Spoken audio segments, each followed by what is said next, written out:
Well, hello, everybody. Welcome back to another episode of We Watch Shudder. My name is Michelle, and who's here with me? It's JD. It's JD. It's always JD, and it's always Michelle, and it's always you guys, hopefully. Welcome back to our show. Hello. We are here to talk about Shudder. We watched it, and we talk about it. And I know it's Spooktober, and you're getting a whole bunch of bonus episodes, but we are back to our regularly scheduled program today, folks. We had a new Shudder movie drop. JD, what was that movie? That is Azrael, a Shudder original.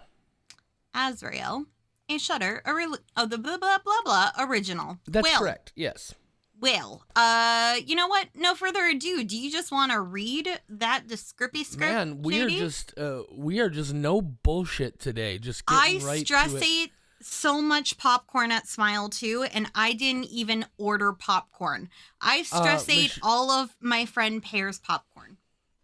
For what it's worth, guys, Michelle just told... Can I tell them this? Is it cool if I... Well, you should tell them what you just told me. Why would I tell them? The thing about Smile 2. You say it, because I don't remember what I said.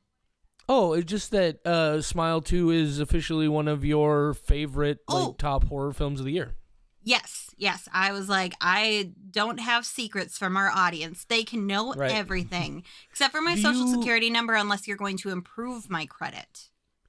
As long as we're on the topic, just quickly, do you think it's likely that somebody who was not a big fan of the first film will enjoy the second film? Because I didn't really care for the first one. I think it's possible that you will enjoy the kills a lot more. I also did not find the first one very scary. I found it creepy, but the second one got me multiple times where I was like, oh, no. Like a lot of those. Okay. And a couple jump scares that didn't feel cheap. They felt actually like, this is a good surprise moment that actually, like, I should be scared and it's not cheap. And I'm still scared after the jump scare is over, which is how it's a good jump scare. Otherwise, you just laugh and you move on. And, like, it's a comedic moment. But no, it's like, oh, shit. Oh, no, you're still in danger. Like, it's one of those. So you might. There's definitely a possibility. Probably, but I think it's one of those that I'm going to wait till I can watch it on streaming somewhere, but I will probably check it out. I think you should. I might even go back and... look, my attitude about movies has changed dramatically just in the few years we've been doing this podcast. I think we all know that. But so I might even go back and watch that first one again before I watch the second one, just to give it another shake and also just to brush up on the story, you know, and where things are and that sort of thing. But anyway. I will say that I have sworn to myself that going forward I should stop watching sequels in the theater if I have forgotten everything about the first movie, and I should at least read a recap or like rewatch it. But despite that, I went into this and I feel like they do a really good job of recapping, like, these are the things you need to know. Okay, on with the story. Like, I immediately went like, oh yeah, okay, I gotcha. And then they're like, here's the cast of characters. Yeah, I miss that classic 1980s Last Time on Friday the 13th or whatever, you know, that little recap they'd give you every time. Which, by the way, just another brief aside, as long as we're avoiding Azrael, is the reason everybody thinks that Evil Dead 2 is a remake of Evil Dead 1. No, they wanted to do a Last Time on Evil Dead at the beginning, but they didn't have rights to their own film, so they had to reshoot those things with other actors or different setups because they didn't have access to their own footage. It's not the entire movie condensed. It's just a recap of the first movie, you guys, and then the entire movie is a different movie. Okay, I go off on these Evil Dead tirades on a regular basis. Also, the original Evil Dead, absolutely not a comedy. Shut the fuck up. It's not a comedy. Okay. Anyway, sir, this is a Burger King. Okay, so we've talked about Evil Dead. We talked about Smile 2. We're here to talk about Azrael. Let me hit you with the descripty script of Azrael. I'm just going to give you the first sentence from the Shudder description because this thing, once again, is a gosh dang novel, and there's way too much information in it for you as far as I'm concerned. Here's the first sentence. In a world in which no one speaks, a mysterious, devout community hunts down a young woman named Azrael. Azrael. A Shudder original. 2024. Rated R, hour and 26 minutes. 86 minutes. I was worried you weren't going to get to that. Michelle. Yeah. Please tell us your spoiler-free thoughts on Azrael. Okay, my spoiler-free thoughts on Azrael. I have 4 windows open on my computer right now, or at least 4 visible windows. I always have way more than those, and one of the windows happens to be on Facebook, and it happens to be my Facebook feed, and it happens to be the mac and cheese dish with Swedish meatballs that you posted Not Swedish earlier. meatballs, Italian meatballs. Italian meatballs. It happens to be that dish in front of me, and let me tell you, that is the only thing that could improve my feelings on Azrael, because I thought I really liked it to begin with. But now, when talking about it and looking at some mac and cheese, boy, I like it even more somehow. I don't know. I'm very hungry. I stress ate a lot of popcorn. I'm going to be so sick in the morning. I really like Azrael. Samara, whatever, Miss Weaving. Can do no wrong as far as I'm concerned. After watching this, I immediately switched over to another movie of hers that I had not seen before called Mayhem, which is on Shudder and is fantastic. And I really like her. If this movie had a different lead actress, it could have gone a completely different way. I think she carries it, but I'm also okay with that. I don't think that it's a bad thing that the movie just lets her shine.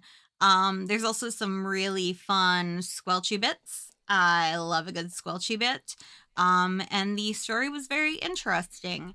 There were some things that I think were a little bit different than I would have done, but I love the ending, which is so rare in a horror movie, that I am going to go with a 4.5 for this one. 4.5 skulls for Azrael from Michelle. It does, by the way, currently have a 4 skull rating aggregate on Shudder. Nice. 4.5 skulls. Yeah, yeah. I'd like to hear your spoiler-free thoughts. All right. So I agree with you. Samara Weaving is fantastic. I've enjoyed everything I've seen her in, at least to my memory. Things like Ready or Not. I'm still the world's biggest fan of the third entry in the Bill and Ted franchise, Bill and Ted Face the Music from 2020. If you haven't seen it, especially if you grew up with those movies, oh man, that movie got me right in the guts, and she's in it. She plays Bill's daughter. So she's good in this. The special effects in this, the gore is fucking wild. Look, first things first, action horror is unfortunately one of my personally least favorite horror genres. Also, as I'm sure Michelle is aware, I am the kind of guy who doesn't like it when a movie leaves me with more questions than it answers. And so, like, there are things about this movie that I enjoyed. I think this movie does what it does very well. I think if you're a fan, or if those things aren't, issues for you the way they are for me, I can see why this would be a perfectly enjoyable film. I personally had the exact opposite reaction to the ending as you did. I like the ending actually brought this one sort of. I was a little tame on it, and then the ending, I was like, okay, really? But yeah, so I don't want to judge it too hard because this movie is not for me, right? So that's not fair. And so, like I said, there were things about it that I really enjoyed. I'm just gonna shoot this one right down the middle, 2.5. 2.5 seems nice, and I think it's because you like Samara Weaving. No, I really do. Like, for example, I'm going to talk a whole lot about the kills in this. I love the gore. I love the violence. There are things about it that I really, really enjoy. It's a well-made film. When you said the ending brought it down, I expected it to go down even further. And after the ending, I immediately thought, JD's not going to like that at all. Yeah. And not for, I think, the reasons that you might assume.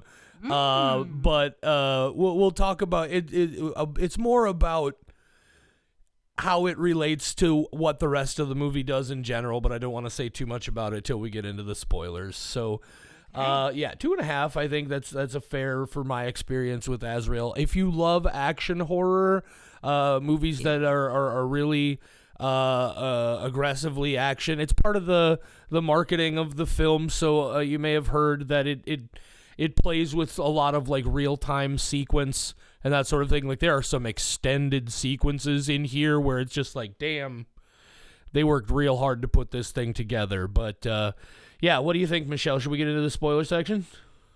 Yeah, I guess.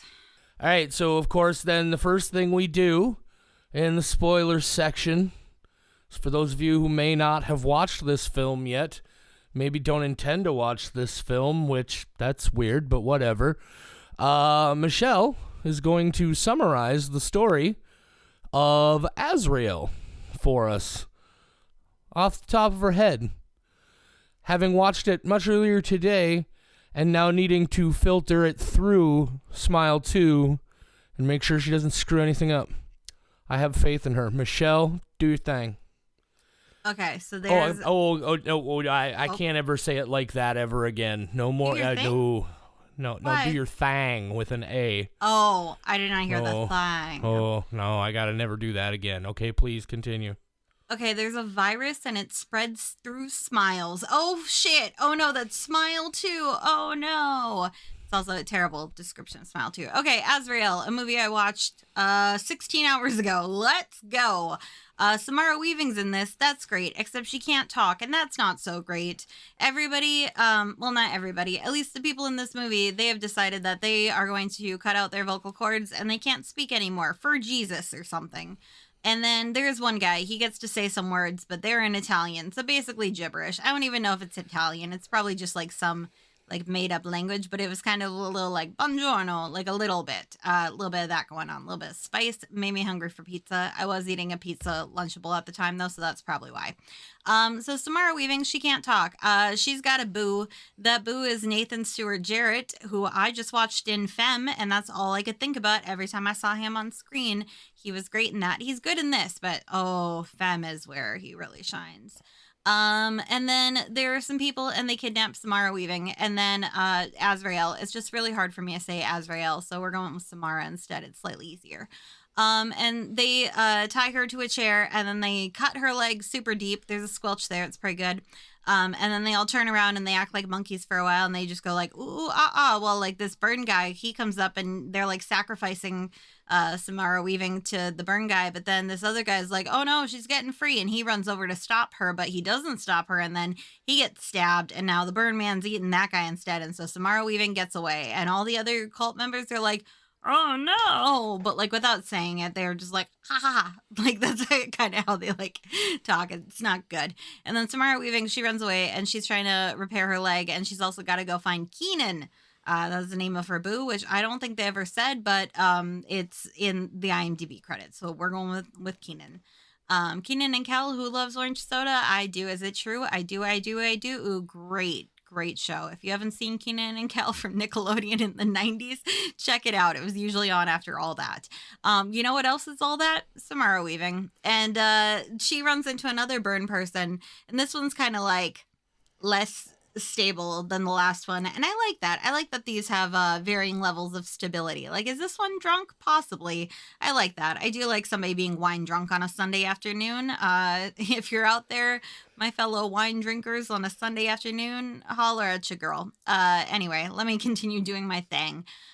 So Samara Weaving, she goes back to the cult, and she's still looking for her boo. And long story short, she gets into a car with a guy, and she's explaining to him what happened without explaining to him very clearly. Apparently written communication was not also a thing, because if I was in her position, I would just carry a whiteboard with me. Problem solved. And then the guy who's driving the car, they're having like a nice little bonding moment, except he gets a bullet in the brain, and now the car crashes. Samara fights the guy. She steals his gun. That's a whole fun sequence. Then she sees her boo and she runs up to him and she's like, "Hey, Keenan." And he's like, "How did you know that's my name? We haven't had any spoken dialogue, and I didn't know that my character even had a name." And she's like, "Oh, it's in the IMDb credits." And he was like, "Oh, dope." And then she gets trapped though because it was a trap the whole time, and she gets lassoed. And now the cult members are there, but now the burn people are there, and the one guy gets eaten alive in a really, really cool way. Huge fan of watching that guy get eaten alive. Could use that in my everyday life. Just watching that guy getting eaten alive, I'd be like, oh man, I'm in a terrible mood. I have clinical depression and today's a really bad day and I just want to lay on the couch and watch this guy get eaten alive. That's the thing that will get me through until tomorrow when hopefully the sun shines again. And then during the daytime, I can watch this guy get eaten alive again and see it even better. Great time. Love watching that guy get eaten alive. But Keenan also gets eaten alive, and that's a bummer. So then Samara, she is pissed, and she's like, this cult is going down. So she goes back to the cult, and she's like, I don't know, I was going to do like a song lyric about fire, but all I keep thinking about is Smile Too. So instead, she just lights a fire, and the one girl's like mom or loved one, who knows, maybe a beloved aunt. I have one of those. She gets lit on fire. Now she's no longer she went bye-bye. And that lady's pretty pissed. And then Samara Weaving's like, I'm in your church and I'm gonna kill your pregnant lady. And so she tries to do that. And then they're fighting a whole bunch, and that's really fun. And then the one lady, she's like, I want to get out of this fight. How do I do that? I'm going to give birth. That will make her stop. I'm sure that's the reasoning. It's not that just like her water broke unexpectedly. I'm sure she's like, oh, if only labor could start so that I didn't have to try to fight Samara Weaving anymore. She's very quick and very agile and kind of scary. So I'm just going to go give birth instead. So then she goes off to give birth, and the one lady, she's there now, and she's really mad at Samara Weaving. She's like, you burned my mother/aunt/beloved sister alive. And Samara's like, bitch, fuck you. And that's pretty cool. And then the one lady, she gets stabbed in the face, and then she pulls it out, or she gets axed in the neck and then pulls it out. And that's pretty cool. And then, but she's dead now. But pregnant lady, no longer a pregnant lady, now a post-pregnant lady, but the sounds coming from there, not exactly human, maybe. And the lady, she's like, oh my God, and she kills herself. And it does make you think like, maybe she killed herself because of the abomination that she just gave birth to. But I think then actuality, she's like, oh my God, motherhood looks difficult. And then she just offs herself. Because that's what I think I would do. I'd be like, I can't do this. Are you kidding me? I can't even care for myself. I have a friend who meal preps for me because I don't know how to cook. How am I going to give this baby pureed carrots or whatever they eat? I don't know shit. I would be on Google. Every time I give my dog anything, I have to Google whether they can have it every single time. Even if I'm like, I know I gave you carrots yesterday, but I don't remember if Google said that you can have carrots. And every single time that baby wanted anything, I'd be like, can the baby play with the curling iron while it's plugged in and heat it up? I don't know. What does Google say? Google says no. Now the baby's mad, and how do I make it stop? And anyway, this lady's thinking all of that, and then she kills herself. And then Samara Weaving, she goes to grab the baby because she's like, oh, I actually like babies. I think they're cute and they smell good. And you're right. But in small doses, I want to be able to give it back because I cannot care for that thing. And all the burn people, they come into the church, and Samara Weaving is holding this baby, except it's also like a lamb with a lot of eyes and kind of a demon thing. I expected it to be that lady like had sex with the burned creature person, and then this was gonna be like a crispy baby or something. No, it's like a whole other shenanigan going on there. And then Azrael, Samara Weaving, she just smiles knowingly because did she align herself with the devil? Did she realize the power she has? Whole lot of possibilities in that. But here's what we do know: she is a badass now. Azrael, 2024. Yeah. Michelle, that was one of the most delightfully meandering plot summaries you've done in quite some time. I loved that. It's fantastic. Yeah, well, this is like, there's not a lot of dialogue. So I'm like, I could sum this not up in 2 minutes. There's none. Well, There's no, there none. is a little bit. The driver. Yeah, well, that's more monologue. I know, it's but more I cannot monologue. say there's zero dialogue. There is a well, yes. You are the semantics person. This is my semantics. There has to be two people talking for it to be a dialogue, Michelle. That's what dialogue means. It has to be two people communicating to be a dialogue. Hang on, what's the Latin origin of log? Whatever. Anyway. A single discourse. Oh, now I have to go figure out what discourse means. Okay, we'll continue this later because now I'm like actually very curious. Captain Pedantic strikes again. Written or spoken communication or debate. Fuck, you're right. Okay, it was a monologue. It was not a dialogue. We'll call it a one-sided conversation. Perfect. That sounds all right. good. So, zero dialogue, one monologue. My biggest thing about so I do, like I said in the spoiler-free section, obviously, and I've talked about it so many times before. For me, I get frustrated about a movie that leaves me with more questions than it answers. There are some people, and I know, Michelle, you're one of these people quite often, that doesn't always necessarily bother you. For me, it's a thing, and that is all over this movie, right? Like, I want to know, and this is for me, right? And I know there are people like this out there, but like, I immediately just like, I want to know what happened. I want to know more about what exactly those monster people are. I want to know more about this cult. Why did they all, like, they got that, like, see no evil, hear no evil, speak no evil kind of thing painted on the wall, but why did they only cut out their vocal cords? Why didn't they also cut out their eyes and jab out their eardrums or something?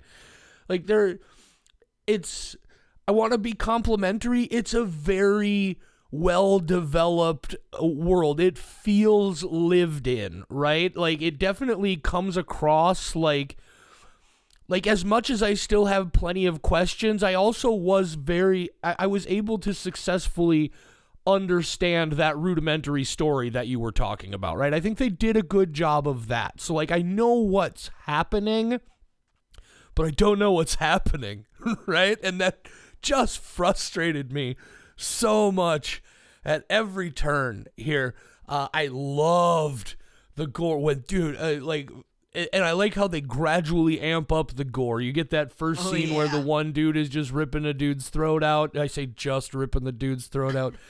Compared to the other stuff. When they rip that dude's head off and he's just like feasting on the blood and dripping, like things dangling out of the dude's severed neck.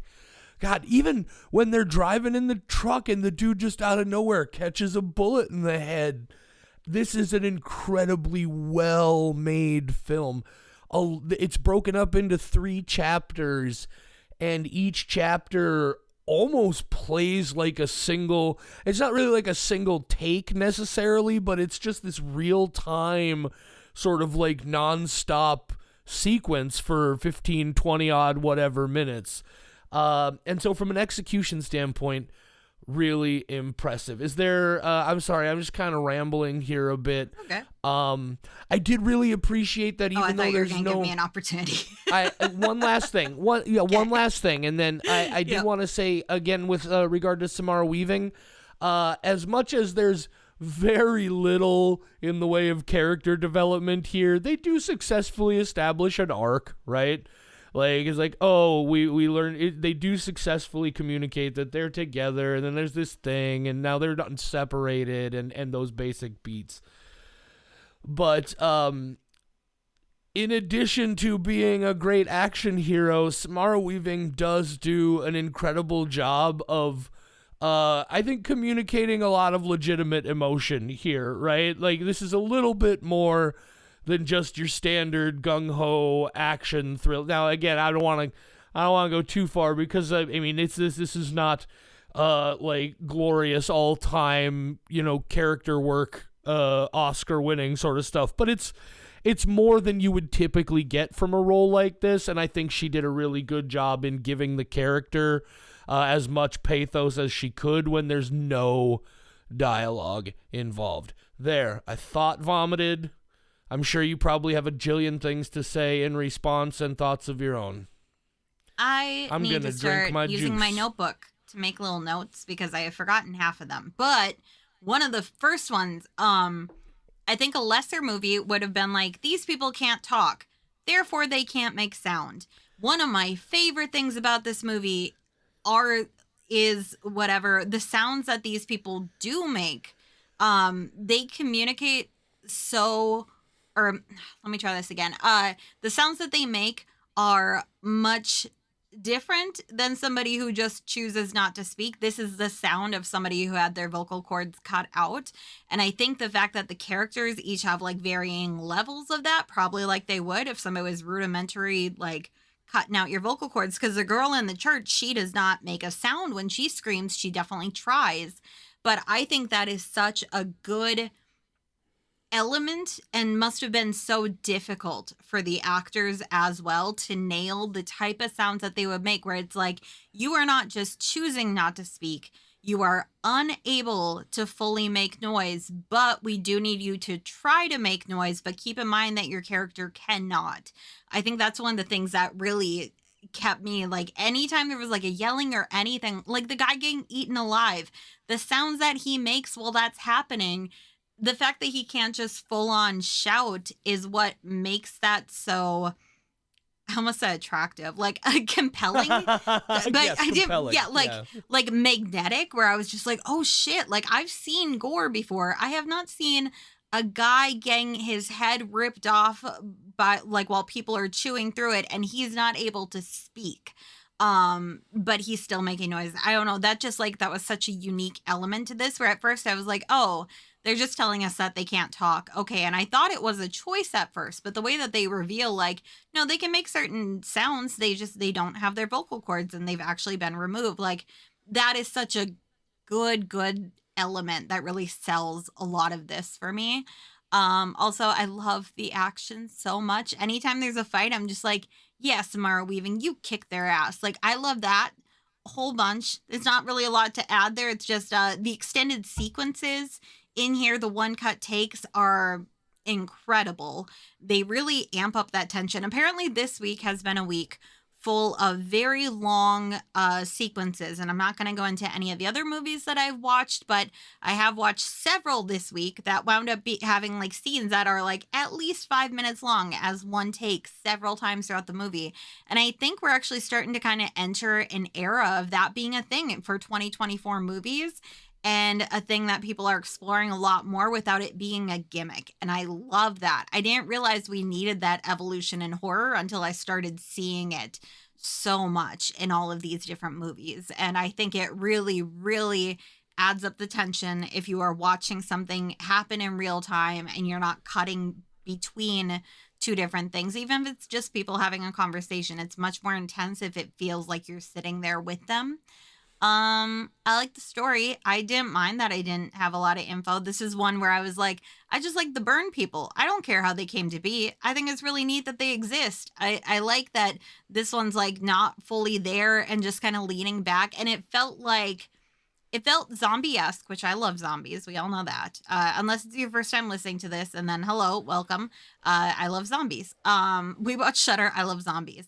But this felt like maybe these people used to be actual people, because it felt like a human body decaying would not be able to hold itself upright and would be leaning all over the place. And that made me think that maybe this movie is going to reveal that these used to be actual people, and it never does, but it's still a question. It doesn't say that they're not either. We have no idea where they come from.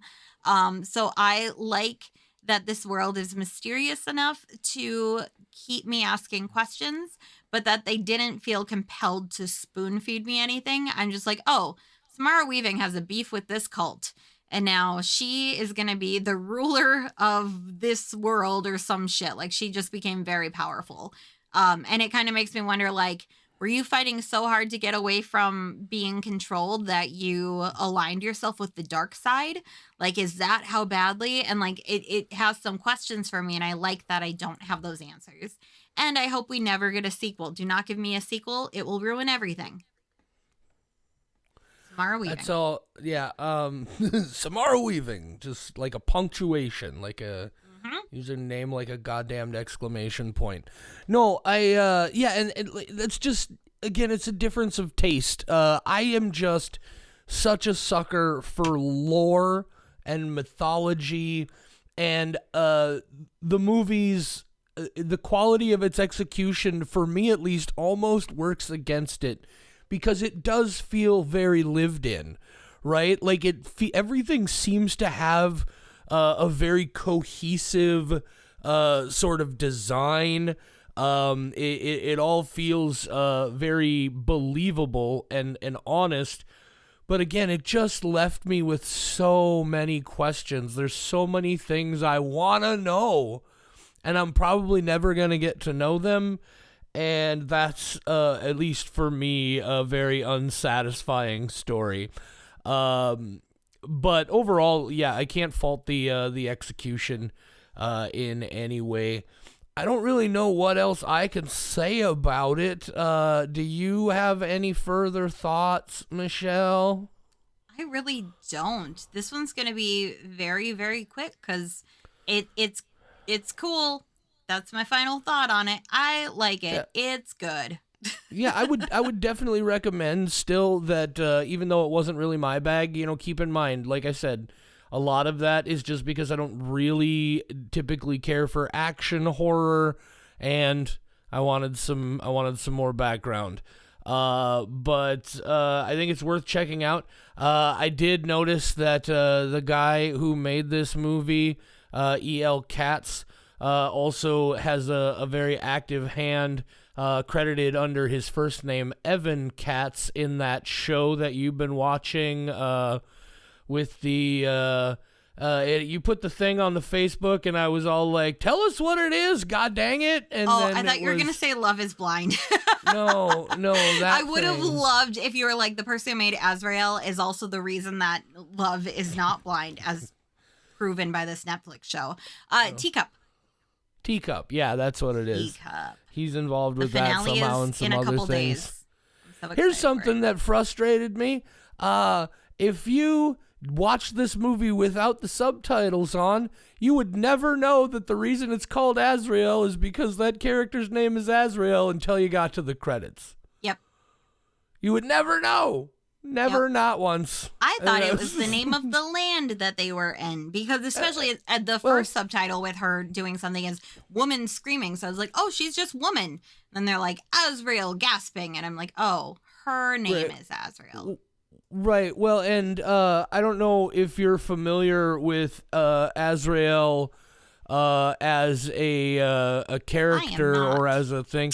You don't even have to ask. I'd never heard that word before. Azrael is the angel of death in Islam. Azrael. And that ending is extra cool.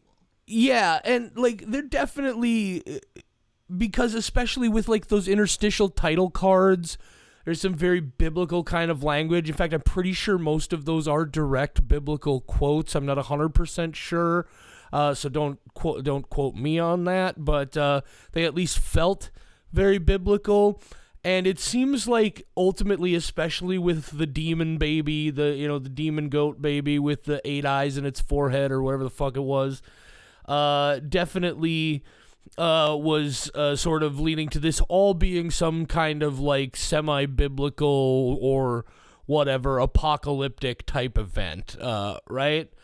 But let's talk about why. Actually, I do have something else that I want to talk about. Let's talk about. Are we moving away from the Azrael thing? Because I do have something to say about. Oh yeah, I'm sorry. Yeah, my bad. No, it's okay. Go ahead. Yes, thank you for stopping me. I wish that her name, now that I know what that word actually means, and for people who might actually be familiar with it, I wish that her name was not Azrael, and that it was just at the end she became the angel of death. Like, and that was like the implication based on the title, where you're like, oh, this is where that came from. Otherwise, like, she just happens to be a lady named Angel of Death, theoretically, and I don't like that as much. I think the implication, if you knew that word, would be way, way cooler otherwise. But yeah, you can continue. I wanted to say, like, well, now that I know that, it's wrong. Yeah, we should talk about the goat demon baby, because you said it's so cute. Oh my God! Yeah. Well, first of all, that's not something you should be saying about It's really cute. the big reveal at the end of a horror movie. It was. I can't help it. But It's like Lamb. The thing from Lamb was super cute. here's the thing to me about that is like it doesn't bother me because it's like, oh, a demon baby. It's like, okay, fine, whatever. First of all, it's just another thing that leaves me with way more fucking questions. Like where did that demon baby come from? Did maybe this lady just wake up pregnant one day and she didn't even know what was going on? There's so many things I want to know. Why is it a goat demon baby? But also at that point, because of that, and because there's very little actual backgrounding here, it's all just very loose, broad strokes. Then ultimately, because I don't have any context for the goat demon baby, then my experience of it is essentially, oh, there's a goat demon baby just to have a goat demon baby and be like, ooh, scary goat demon baby. And Except it wasn't scary. It was adorable. Right. Well, either way, you understand what I'm saying, right? Like it loses its effect for me because it feels like it's just there to be like, boo, scary baby, or monster baby. Maybe not scary baby, but I know what I'm saying, and that is that if I was ever like handed something and they're like, this thing might start the apocalypse, how do you feel about it? And if it was cute as hell, like, sorry, apocalypse, or like the downfall of man, or whatever it may be, because obviously this is like post-apocalypse or something, like, sorry, the world's fucked now because this thing is so cute. If it's cute, and I mean, even like a really cute human baby, if I don't have to raise that forever, and it's just like they hand me like a really cute, like 2-month-old, not as wobbly, kind of smiles sometimes, like one of those, and they were like, here, this might end the world, I'd be like, yeah, but it's really fucking cute, so I guess goodbye world, we've had a good time. That baby was really cute. You know what baby it reminded me of that's also really fucking cute that nobody ever talks about? The Men in Black 2 baby, when the lady gives birth to the octopus creature in the back seat. One of the cutest fucking creatures I've seen in my entire life is that octopus alien baby. Are you aware, Michelle, that octopus alien baby is the head of a Jedi in one of the second Star Wars trilogy movies? I believe either the first one or the second one. I did not know that, but now I guess I have to go watch Star Wars for the second time in my life. You could just Google Men in Black baby Jedi. I could, but I'm not going to because you refuse to listen to the Korn cover from Nightmare Before Christmas. So I will not look at the Stormtrooper or the Jedi alien baby Men in Black thing. Well, I will find. I can see on your glasses that you are on Google Image search, and I will not look at it unless you listen to Korn's cover of "Kidnap the Sandy Claus." Well, you see the difference, I listened Michelle, to it twice. The difference is that I can just photobomb you in the message thread, and then you've seen it. Oh, you really want to bring photobombing into this friendship? I will win this battle. I was forbidden from sending Ed Sheeran pictures to Kristen anymore because they were too I almost said crispy, too creepy. Here's what I will tell you. This is what I will say. The character's name in Star Wars is, first of all, this is a fucking hilarious name. The character's name is Kit Fisto. Kit space Fisto. Kit Fisto.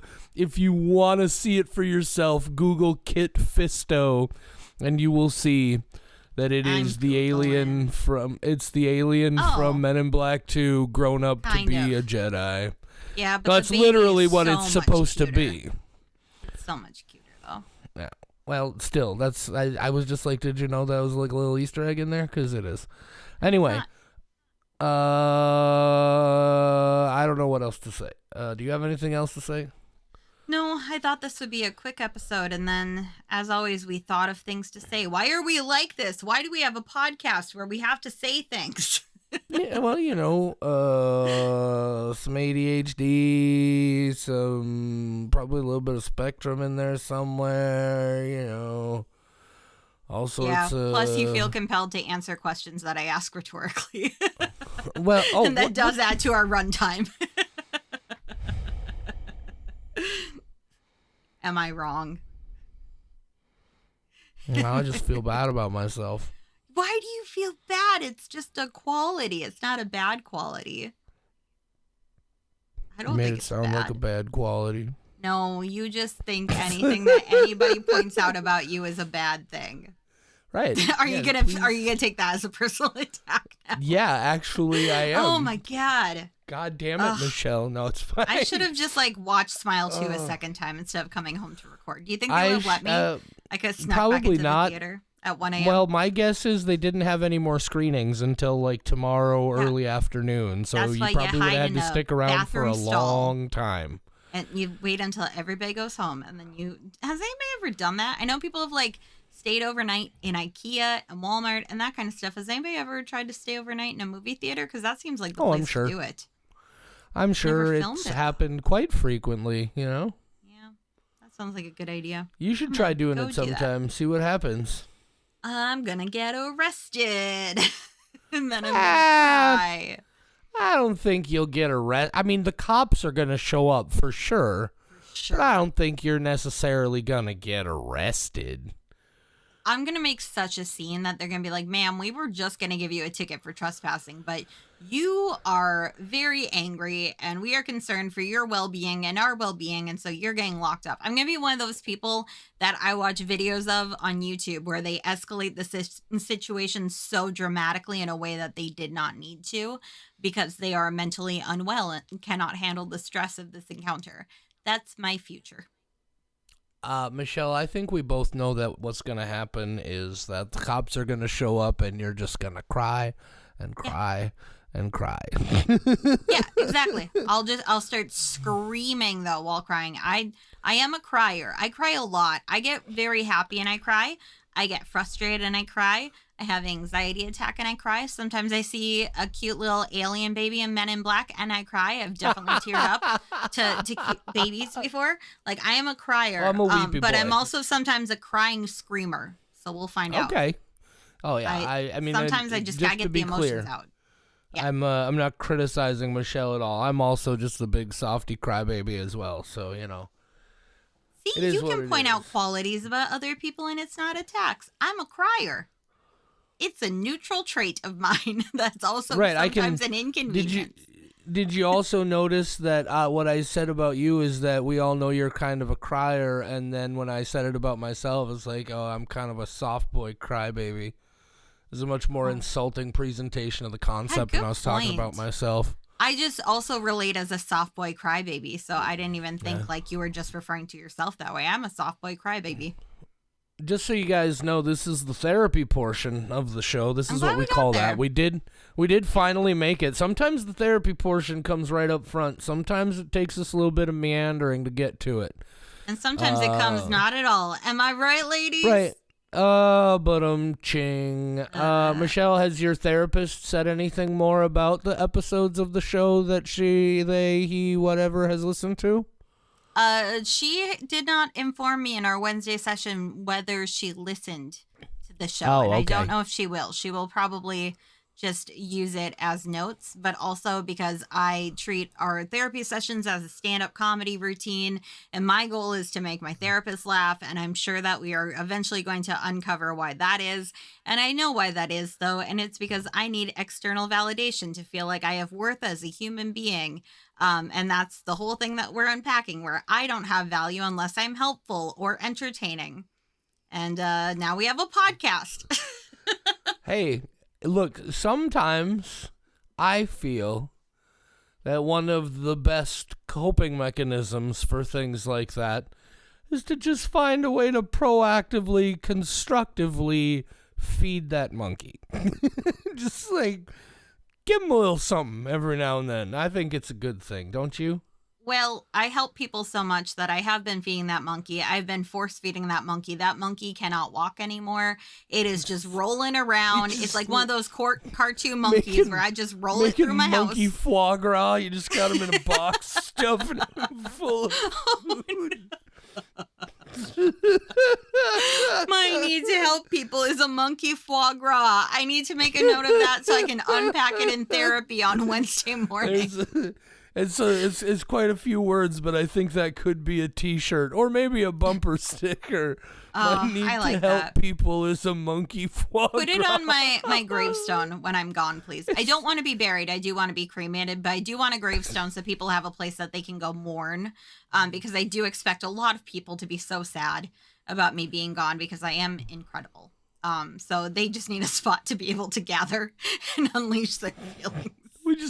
I don't necessarily want to be buried, but I do want there to be a place where people can come and cry about me. Exactly. So that I can watch them as a ghost and be like, just laughing about like, look at how funny it is when these people are sad that I'm gone, but I'm right here.